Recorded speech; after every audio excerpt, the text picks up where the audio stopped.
Hello. Hello, sir. How are you? I'm fine, thanking you. I'm very well. So, thank you very much for taking some time to talk with me. My pleasure. Uh, We're here to talk about this new album, which I have to say is a beautiful thing. Well, two albums in a way. Oh, thank you. This album, it feels like a soundtrack to a movie that doesn't exist yet. Oh, thank you. I appreciate that. Appreciate So, how that. do you think your solo work, and especially this project, how do you think it benefits your work with Emperor? I guess it benefits my work with Emperor in the sense that I kind of get the best of both worlds, in the sense that I can, I still have the privilege of touring with lots of friends around the world and play old songs that, were important to me when growing up, and part of my early start. And to meet a lot of people and play to a lot of people who also have this, for some reason, attached, emotions and experiences to music that I happen to be part of, and still also be doing my solo records and been touring with that, playing new music, uh, with no, creative limitations or compromises, as, you know, getting to do to take all the calls myself, So I think both benefit each other in the sense that I'm very content in my musical and creative life, and I try to make sure that I'm in a situation where I'm excited about doing what I do. I want to put myself in a situation where I'm excited to play those Emperor shows. I want to put myself in a situation where I'm excited and fired up about making my new records and to go out and play the new songs for with my musicians in my solo band. So that's my job now to to create those scenarios and make sure it never gets like a chore, or you know that you get caught in the industry part of things, if you know what I mean. There's so many people who's like, oh, you should do this, you should do that, this is a smart thing to do.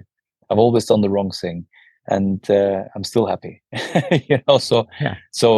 I never want this to be something that where the joy is taken away from you because it's like the commercial smart thing to do or whatever. So it's all about, and it's like I tell my kids, it's probably more important what you say no to than what you say yes to. What do your kids think about what you do? I think that they think it's great, and my wife is a musician, and their uncle Einar, the vocalist of Leprous, Yeah. and everybody's doing music. So if I'm honest, both of them are now home, and they're adjacent studios to my studio, and they're both working on music on their own as we speak. So Wow. so so it's not. I think the superficial elements of doing this business is really uh, washed away from them. So they I think like to think they have a very healthy uh, perspective on what is important. The relationship and the life in music. The the other stuff comes and goes. The superficial elements are whatever people want it to be. You have no control of that. You think you can control is the passion and your relationship to a life and work in music. So you've obviously inspired them. How do they inspire you musically at all? Like, do they bring artists to you to listen to? Yeah, for sure. And it's like, it's when you're my age, we already have our favorites, the stuff that we grew up with and attached ourselves to.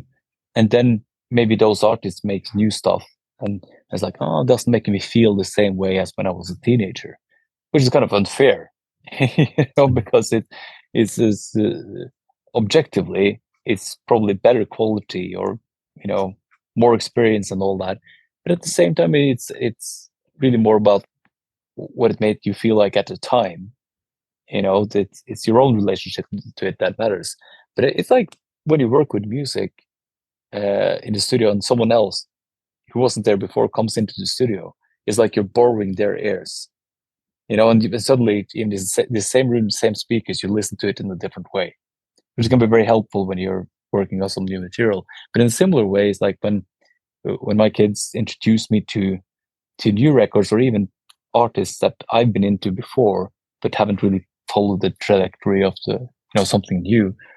And when they present it as something new, I can kind of listen to it through their ears. It's like you see it from their perspective, and like, yeah, objectively, I can totally see it, and then probably it makes you more open to those songs and those albums than if it was something that you just like subjectively disregard because of some kind of nostalgic entanglement. Are there any new artists that you think are doing interesting work that you're particularly enjoying at the moment? I have a tendency to listen to anything but metal. It is and that's just like a work hazard thing. But newer things, you can't say it's new. But like it might, like, so something like Ghost, I find very refreshing, even though it's like bring up it brings up the myth and the magic and the spectacle, as a contrast to this, as I mentioned earlier, with the social media thing of you know, you get so close to artists, it takes away a bit of the magic these days. Yeah. And you see something like the rise of Sleep Token, for example. I was waiting before I got to hear very early iterations of that band too.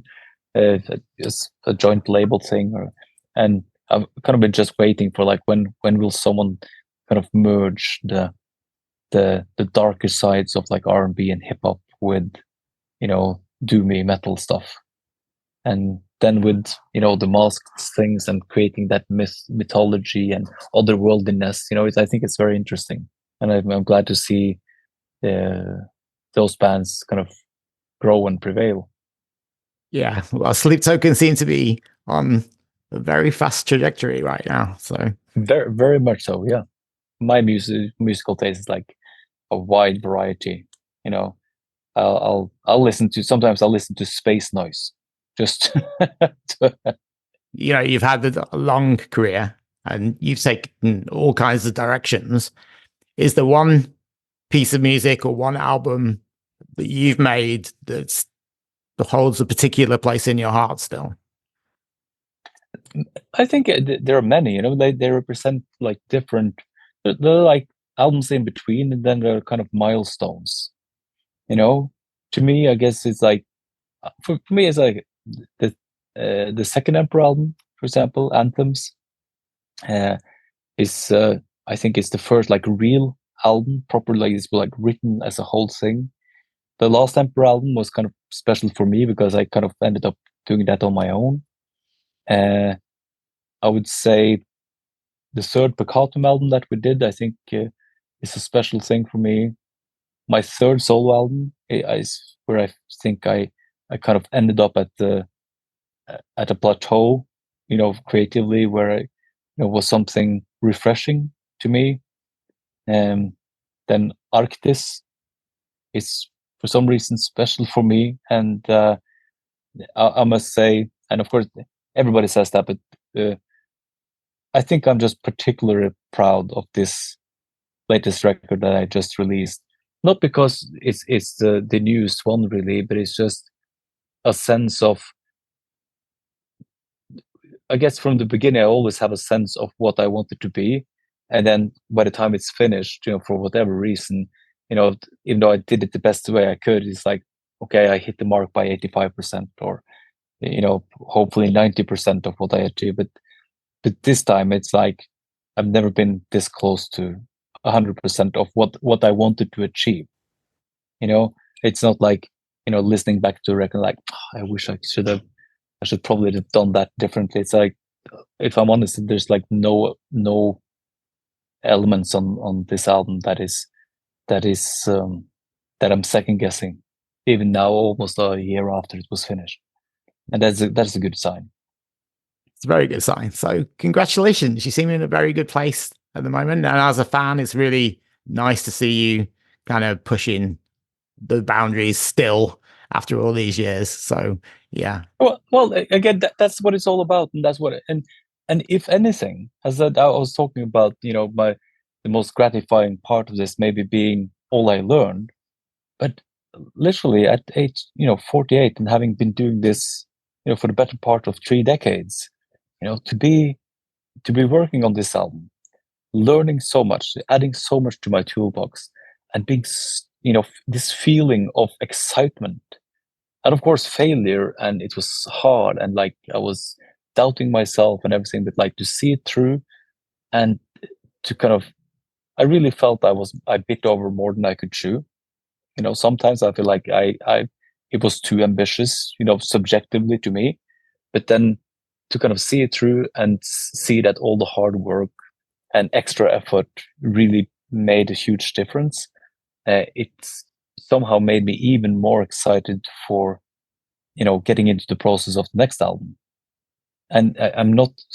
I know probably sounds like big ego trip or whatever, but this is honestly, it has nothing to do with this. I feel so fortunate and grateful to be in a position where I'm loving this still so much. Because I think inevitably there are so many people who lose that relationship to the very igniting moment of why they ended up doing music in the first place. Yeah, I think it's so easy to get led astray and end up in a situation where everybody else, benefits from you doing what you do, but you're not actually enjoying it yourself. And I think it's so important to keep that precious.